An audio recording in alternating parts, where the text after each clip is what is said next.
čudovita žena, zalitju krasnega morza.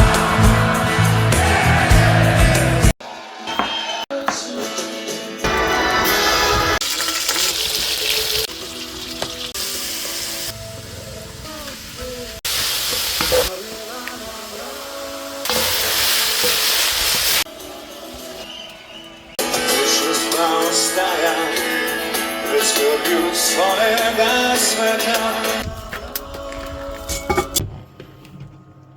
In prędko stylno dom, in hladna jutra delavska.